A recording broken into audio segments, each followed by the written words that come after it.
The Kabbalah is a collection of Jewish magical texts which were given to mankind via psychic communion with a fallen angel called Raziel. Raziel is one of a pantheon of so-called fallen angels who serve the light-bringer Lucifer. The Kabbalah describes the many angels and demons who inhabit the spiritual realm. The Kabbalah gives Kabbalists a roadmap called the Tree of Life, which explains how to invoke and communicate with these powerful spirits. The magical information in the Kabbalah originates from Babylon and ancient Egypt at the time of the pharaohs, but did not reach Europe in printed form until the 11th and 12th centuries.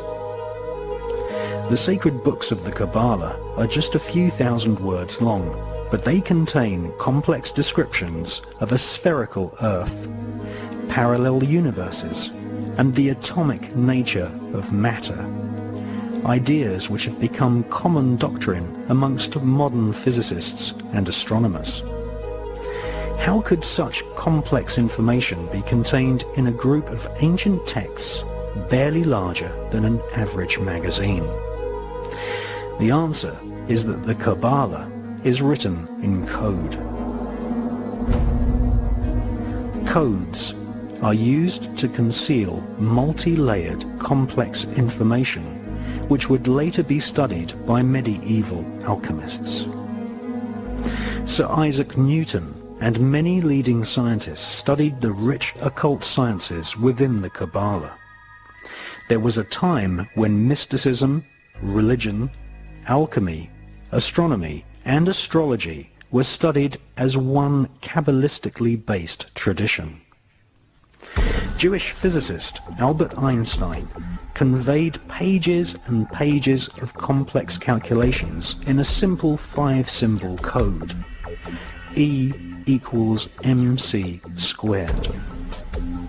Modern-day quantum physics, chaos theory, and the notion of parallel universes can all be traced back to the original texts of the ancient Kabbalah.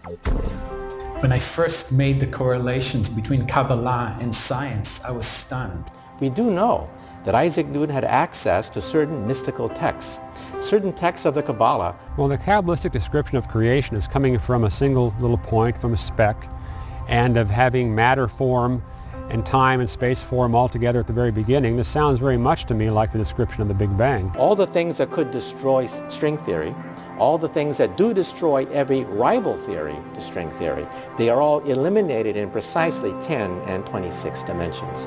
These dimensions are magic. We physicists don't know where these dimensions come from. The Zohar says those things. It could have been a lucky guess. I don't know. In her book, DeAnne Loper does a fantastic job at explaining why so many will be deceived by Kabbalah's enlightened pseudoscience quantum physics, and how it embodies the end times religious deception of Ecumenism. As in Kabbalah, today's science of quantum physics is a study of the interconnectedness of all things. Matter and energy are said to be held together in a unified field of light. In simple terms, quantum physics is the observation of invisible particles. Atoms, electrons, monads, quarks, superstrings, frequencies, vibrations in another dimension, and the effect of those particles on the material world by the observer. Because everything is made of atoms, we are all one at the subatomic level. We are all part of this force of light that connects and holds everything together. Thus, it is said, the new science of quantum physics will prove what Kabbalah has always taught, that God is in every person.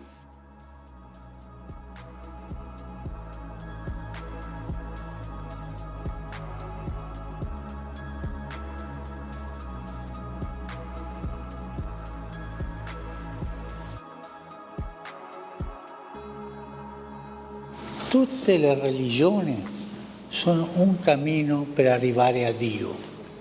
Because every religion is a way to arrive at God. Sono dirò una comparazione. Sono come diverse lingue, diversi idiomi per arrivare lì. Sort of a comparison, an example would be they're sort of like different languages in order to arrive at God.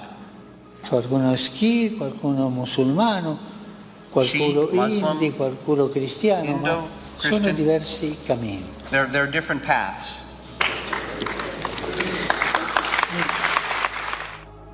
Can you begin to see the picture that's being painted here?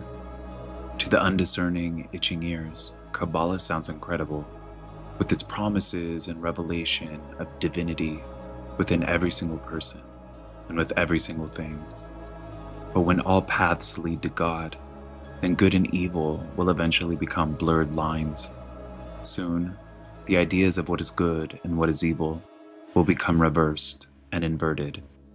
Truth will no longer exist, and those who seek it will ultimately be despised and hated. Let it be known to all of you and to all the people of Israel that by the name of Jesus Christ of Nazareth, whom you crucified, whom God raised from the dead, by him this man is standing before you well. This Jesus is the stone that was rejected by you, the builders, which has become the cornerstone. And there is salvation in no one else, for there is no other name under heaven given among men by which we must be saved.